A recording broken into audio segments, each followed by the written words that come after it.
O Senhor do Sábado. Naquela época, Jesus passou pelas lavouras de cereal em dia de sábado. Seus discípulos estavam com fome e começaram a colher espigas e comê-las. Assim que os fariseus viram aquilo, disseram-lhe: Vê, teus discípulos estão fazendo o que não é lícito em dia de sábado. Mas Jesus lhes respondeu: Não lestes o que fez Davi quando ele e seus companheiros estavam com fome? Como entrou na casa de Deus e comeram os pães da presença, os quais a lei não lhes permitia comer, nem a ele, nem aos que com ele estavam, mas exclusivamente aos sacerdotes? Ou não lestes na lei que, aos sábados, os sacerdotes no templo violam o sábado e, contudo, são desculpados? Pois eu vos afirmo que aqui está quem é maior do que o templo. Entretanto, se vós soubesseis o que significam estas palavras, misericórdia quero e não holocaustos, não teríeis condenado os que não têm culpa, pois o Filho do Homem é Senhor do sábado. Jesus cura no sábado. Tendo Jesus saído daquele lugar, foi para a sinagoga deles. Encontrava-se ali um homem que tinha uma das mãos atrofiada, mas, procurando um motivo para acusar Jesus, eles o questionaram: É lícito curar no sábado? Ao que Jesus lhes propôs: Qual de vós será o homem que, tendo uma ovelha, e num sábado esta cair em um buraco, não fará todo o esforço para tirá-la de lá? Assim sendo, quanto mais vale uma pessoa do que uma ovelha? Por isso é lícito fazer o bem no sábado. Então dirigiu-se ao homem e disse: Estende a tua mão. Ele a estendeu e ela foi restaurada, ficando sã como a outra. Diante disso, saíram os fariseus e começaram a conspirar sobre como poderiam matar Jesus. Eis meu servo amado. Mas Jesus, sabendo disto, afastou-se daquele lugar, uma multidão o seguiu e a todos ele curou. Contudo, os advertiu para que não divulgassem suas obras.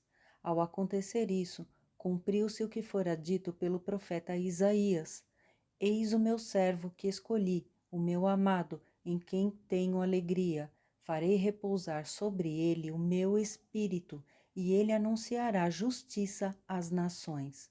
Não contenderá, nem gritará, nem se ouvirá nas ruas a sua voz. Não esmagará a cana rachada, nem apagará o pavio que fumega, até que faça vencer a justiça, e em seu nome os gentios colocarão sua esperança. O pecado imperdoável. Depois disso, aconteceu que lhe trouxeram um endemoninhado, cego e mudo. Ele o curou, de modo que pôde falar e ver. Então toda a multidão ficou atônita e exclamava: É este, porventura, o filho de Davi? Mas os fariseus, ao ouvirem isso, murmuraram: Este homem não expulsa demônios, senão pelo poder de Beelzebu, o príncipe dos demônios. Entretanto, Jesus compreendia os pensamentos deles e lhes afirmou: Todo reino dividido contra si mesmo será arruinado, e toda cidade ou casa dividida contra si mesma não resistirá. Se Satanás expulsa Satanás, está dividido contra ele próprio. Como poderá então subsistir o seu reino? E se eu expulso demônios por Beelzebu, por quem os expulsam vossos filhos? E por isso eles mesmos serão vossos juízes. Mas, se é pelo Espírito de Deus que eu expulso demônios, então verdadeiramente é chegado o reino de Deus sobre vós. Ou ainda, como pode alguém entrar na casa do homem forte e roubar-lhe todos os bens, sem primeiro amarrá-lo? Só depois disso será possível saquear sua casa. Quem não está comigo está contra mim, e aquele que comigo não colhe, espalha.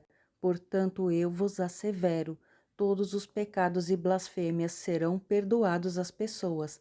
A blasfêmia contra o Espírito Santo não será, porém, perdoada.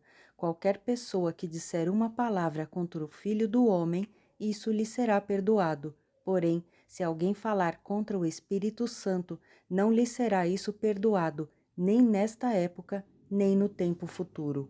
Ou fazei a árvore boa e o seu fruto bom, ou a árvore má e o seu fruto mau, pois uma árvore é conhecida pelo seu fruto. Raça de víboras, como podeis falar coisas boas, sendo maus?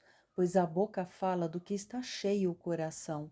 Uma pessoa boa tira do seu bom tesouro coisas boas, mas a pessoa má tira do seu tesouro mau coisas más.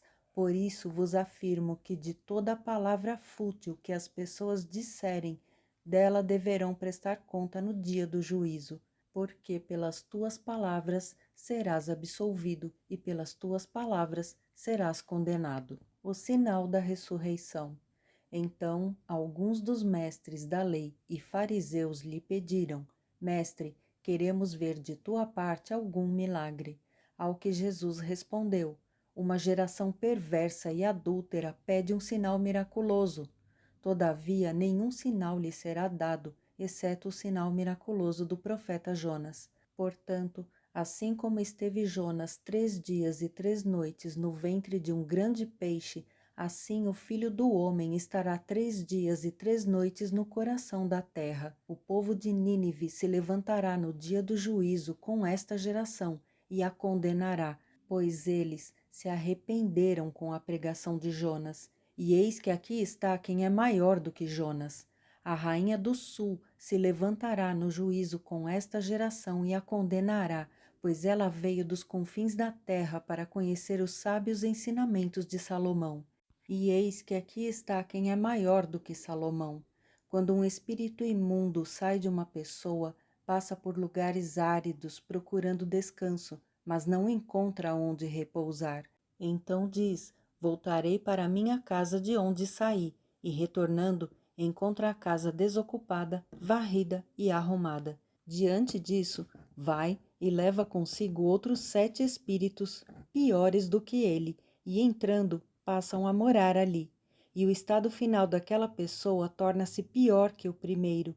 Assim também ocorrerá com esta geração má. A mãe e os irmãos de Jesus. Enquanto Jesus estava pregando à grande multidão, do lado de fora, sua mãe e seus irmãos procuravam falar com ele.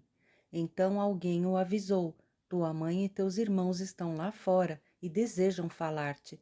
Jesus, entretanto, respondeu ao que lhe trouxera a informação: Quem é minha mãe e quem são os meus irmãos?